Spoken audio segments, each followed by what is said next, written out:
Many Nigerians are regretting voting Peter Obi. Not because he is not the best candidate, not because he wasn't the best candidate, but because he refused to allow this country to go the way of an animal farm and turn it to a place of disaster. What would have happened in the Civil War would have been small compared to what would have happened if Peter Obi were not Peter Obi and if Omoyele Sowore was Peter Obi. If Omoyele Sowore were Peter Obi, by now this country would be in disarray. Anarchy would have taken place. If Omoyele Sowore was the presidential flag bearer of Labour Party that had the support of Nigerians, including coining the obedient group that went around this country campaigning, mobilizing support for Peter Obi, by now, and that election was rigged in the way it was, and the legitimacy was confirmed by INEC, maybe there would have not been a country by now. Because I trust Sowore. If Omoyele Sowore were Peter Obi, by now as I talk to you, would have been a serious challenge, because revolution now protests would have hit the streets of Nigeria. Many of my friends, content creators and the likes, got angry and disappointed with Peter Obi after the elections were seen to be rigged, and the man chose to toe the path of justice and said we will go to court rather than sending young people. One word from Peter Obi, one word would have sent this country in total disarray. What happened in EndSARS protest would have been a baby compared to what would have happened if Peter Obi had declared that the youth should go on the street. The PDP tried it. Atiku Abubakar himself was in the middle of protest in Abuja, going to INEC office and a couple of other places. But Nigerian youth that believed in the personality of Peter Obi stood back, waiting for him to give an action. Before the election, the man insisted, because of course there was one video of Oke Bakassi asking him in an entertainers forum, we know that elections in this country are rigged. What will you do to defend our vote? Peter Obi told us he was going to defend our vote. He agreed. He said it. He confirmed it. Elections have come and gone. Oh. The man has gone to court. And people are asking, is this how you promise to defend our mandate? Is this how? This is not calling for protest. This is not calling for anarchy. This is not calling for pseudo reaction, revolution and all that. But this is reminding us that this man loves this country more than anybody else. Never. And that's why he has consistently refused to request for a protest for any reason. Even in brazen attack of his person. Or even when the people around him wanted it more. But he refused because he knows that young people who are already hungry and angry can cause this country a damnation that may make it not to prosper beyond. And if you really love this country as you claim, you will put the country first. Respect Peter Obi. Respect him.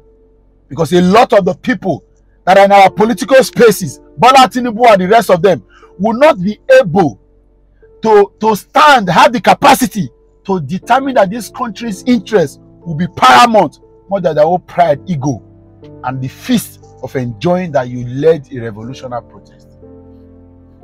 It's painful. It's looking like this is all over. It's looking like it. All the campaigns, the struggle to ensure that the third force emerge and displace the current political gang of criminals we have.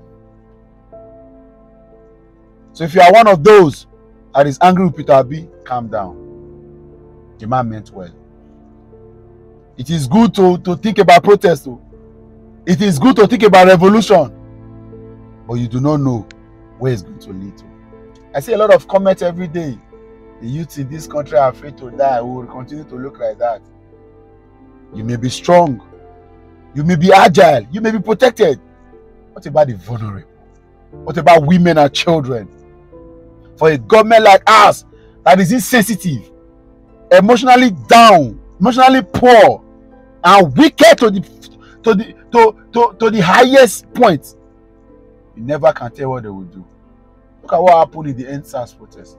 Look at all the reports of police brutality everywhere. Innocent Nigerians that are not armed are being killed like chickens. Yet, so imagine a protest. Imagine a protest. The resultant effect may be unquantifiable. So once a while, imagine if it was Sowore.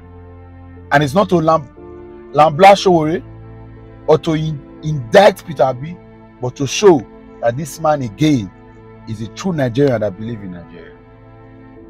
People say he's a pro-Biafran. It was an opportunity. It was a chance to make a name for himself. It happens. People call for protest.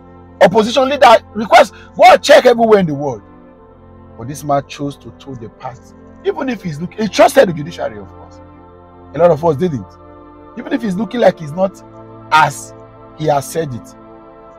But looking back, I want to tell all of you that think that Peter Obi is a weakling. He's not. Just a man that loves Nigeria more than anything else. I was telling a couple of friends some days ago, if you don't know anything, know that Peter Obi loves this country. Because he had a chance. He had a chance. And I love him for that. I love him for that. I personally looked out for a Nigerian who puts Nigeria first beyond anything, before anything. No matter your interest to govern this country, there must be a country before you can govern it or govern her.